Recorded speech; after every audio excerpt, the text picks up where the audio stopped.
Dawn again and welcome back to my channel. So today's video is going to be my 8 top tips on traveling in Europe. If you like videos like this, please subscribe and like this video. Also, if you have any other tips that you would like to share, please drop them in the comments below. I am definitely curious. And so I hope you enjoy this video and check it out. My first tip is using public transportation. Now, most cities in Europe have really good public transportation, unlike how it is in the US. Now, most Americans specifically aren't that familiar with using public transportation unless you live in a big city like New York City or Chicago, but for the most part, it's kind of foreign to us. However, you should definitely come out of your comfort zone and try public transportation when you're traveling throughout Europe.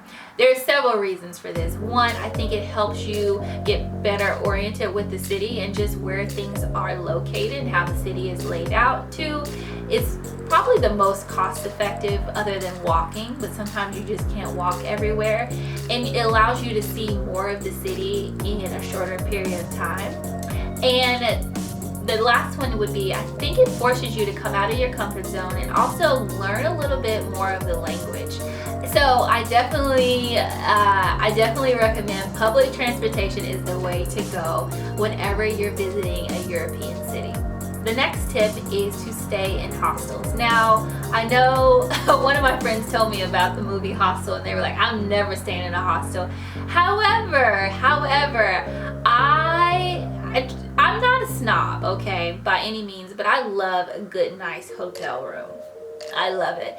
But there are so many benefits to staying in a hostel. The main benefit, the main benefit is cost savings. So you don't want to have all of your costs just being in a hotel where you're not even going to be there the majority of the time. And that's not the reason why you're actually traveling, right? To be cooped up in a room all day. It's to go out and explore and, get to know the city and the country that you're visiting. So cost savings is a huge one. Also, there's so many sites that have really good ratings and reviews on hostels. You can see cleanliness, location, all this kind of stuff before you even book the room. So I definitely recommend that. The next thing that's a benefit for staying in a hostel is you get to meet some of the coolest people. Oh my gosh. So I've done quite a bit of traveling by myself, and it allowed me to meet some people that I would have never met otherwise. And we did activities together while I was traveling. So I definitely recommend it. And these are people from all walks of life. It's not just college students that are staying in hostels. There's older people, there are professional people, there are people from, wherever you're from as well. And the best thing about it is they can give you advice and insight as to places to go as well. So definitely recommend staying in a hostel. And the next tip I would say is pack light. Now, I know it definitely depends on what time of year that you are traveling, but whether it's really freezing cold or summertime hot, pack light. You don't want to be lugging big bags all throughout Europe, whether you're getting on a train or hopping on a flight or a bus. That is the most uncomfortable thing ever. Trust me, I'm speaking from experience. I had to learn the hard way, guys. But my best experience was when I just had a backpack. Now, I know that sounds so cliche, and it is, but it was the most convenient, and I packed a lot of crap in that backpack. But there are, techniques to packing light, packing layers. Obviously, don't pack a lot of fancy going out clothes, all of that, high heels you don't need. Pack really comfortable shoes because you will do a lot of walking. You can always take photos from the ankles up. No one has to see your shoes if you don't like them. But definitely pack light, pack layers. If you need to pack, tank tops, short sleeve tops, and then have button ups or pullover jumpers. When it's a little bit cooler at night, do that, but don't overpack. You do not want to do that. And you can wash in the hostel or sometimes in the hotel or find a laundromat where you can go and do a quick load of laundry. It will save you a lot of stress, trust me.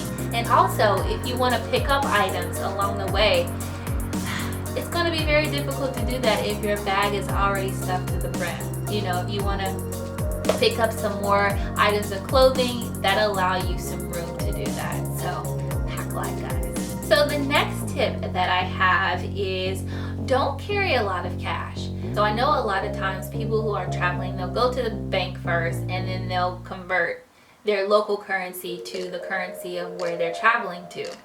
That sounds good in theory. However, we've come so far in terms of money and all of this kind of stuff. I would say get a little bit of cash, not too much, but a little bit of cash to where you don't have, you're not stuck with nothing, but a couple of €100 maybe, or pounds if you're going to the UK. And then the rest, use your credit card or your debit card. Now, check with your bank or your credit card company to make sure if they charge any international fees or transaction fees if you use it overseas. Also, you can use the ATM once you get to the country as well. That's an option. Also, again, check the fees before you pull out any money. It's always good to know before you go, just so you know what to expect. A reason why I say don't carry a lot of cash is for safety reasons. Now, in Europe, there are pickpocketing is popular. A lot of people are walking around. You'll see signs in a lot of cities, beware of pickpockets. I've been pickpocketed before, and so if you have cash on you, you can't get that back. If someone steals a credit card from you, you can call the credit card company and have them cancel your card. But if you have, 1,000 pounds on you and someone steals that, good luck. It's gone. It's gone. So I say a little bit of cash, €100 to €200, and also your debit or credit card. But check those fees before you go. Next tip is I know I'm gonna sound like a granny on this, but I love tours. So whenever you're visiting a city or a country, there's a certain amount of history that is, to me, it's not worth visiting a place if you don't really get to know the history. That's just my opinion. That's a little bit of the nerd in me, but I love to get to know the culture of the place that I'm going to. So I love tours, whether that's historic landmarks or, a church or a museum or just any place that lets me know more about the place that I'm at. So I would definitely recommend doing tours. Usually it's by someone that is local with a tourist business, and they're usually really good. Again, you can look them up online, and a lot of these tourist places or a lot of these tour guide companies have reviews, and you can kind of know what to expect. Whether it's, hey, this tour lasts 4 hours, be sure to wear comfortable shoes and bring a snack, food is not provided, whatever it is. But you can look it up online, and I think it's just a good way to get to know the information. Yes, you can read a book, you can watch YouTube videos on a place, but it's nothing like being there and having someone explain the significance of that place, the role it played in history, how it's being utilized in modern day times, and just the evolution of that place. And so, sorry, the neighbor's dog. But I absolutely love tours, and they can get pretty pricey as well, depending on what's included. Some of them have meals included, and wine and champagne and all of this kind of stuff. It's completely up to you, but you get what you pay for, and I think it's well worth the money. I definitely recommend visiting different cities in that country. Now, this kind of goes back to my point number 1, using public transportation. And usually in most European countries, it is easy to go from one city to the next using public transportation, given that it's not too far away. For instance, when I went to Italy, I should do a video on this. I did a 10-day tour of Italy. I started in Venice, and then I went down to Florence, Tuscany, then I went to Rome, and then I went to the Amalfi Coast, and then up to Naples. So I hit all the places that I really wanted to see. Now that's not all the places, but those were my top places that I wanted to see in Italy, and it was phenomenal. So actually, if you guys would like to see a video on how I planned that trip, and I did it by myself actually, if you would like to see how I planned that trip and some of my tips on if you are traveling to Italy, you know, Italy has been really hit hard with this coronavirus right now, and I think it is such an awesome country that I just pray for everyone there, and I hope the country recovers and that people go and visit and experience the greatness that that country has to offer when all of this is over with as well. So I may do a video on that just as a tribute to Italy. So my next tip is talk to people. So going back to the whole hostel tip, and then one of the benefits of staying in the hostel is to meet new people. I think it is absolutely it's unfortunate when people go to cities and they don't interact with the local people there. Get to know people, talk to people, ask them questions about their country, about their city, about their neighborhood. What restaurants do they like? What makes their country or their city so great? You know, what are some of the things that you think I should experience while I'm here? What places do you think I should go to?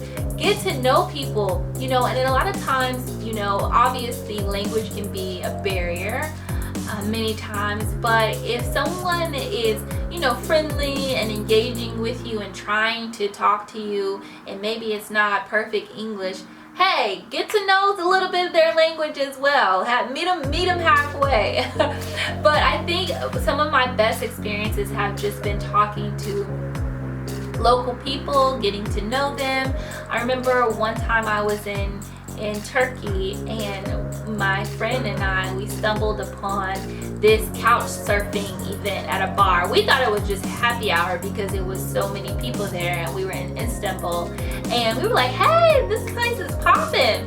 Get in there. Turns out it was a couch surfing like private event, and well, it wasn't private, but the event was at the bar, and we got to talking to some locals there, and it was just so refreshing because we got to talk about the attempt to take over the government that happened in 2016, because me and my girlfriend were actually planning to go during that time, and so they were giving us, you know, their view of what happened, and it was so different hearing it from, you know, local people rather than, you know, American media. So that was really good, and it taught me a lesson. Get to know the people and hear their stories, share your stories, and it just added so much more to that trip. And that trip was actually one of my favorite trips ever. I absolutely love Istanbul. I have to go back. Don't load up on souvenirs. So again, a lot of my tips are interconnected, and there's a reason for this. One, I will say, a lot of souvenir shops, I mean, it's just like souvenir shops in the city that you're in. It's not authentic stuff. It's cheap. It has absolutely nothing to do with the country that you're visiting. Not all souvenir places are like that, but when you're trying to get like just little knickknacks just to say that you've been someplace, get a postcard. Get a postcard, write on it, you know, and then mail it to yourself so it'll be waiting on you when you get back home. And that to me is an awesome idea, and I think I'll start incorporating that when I travel.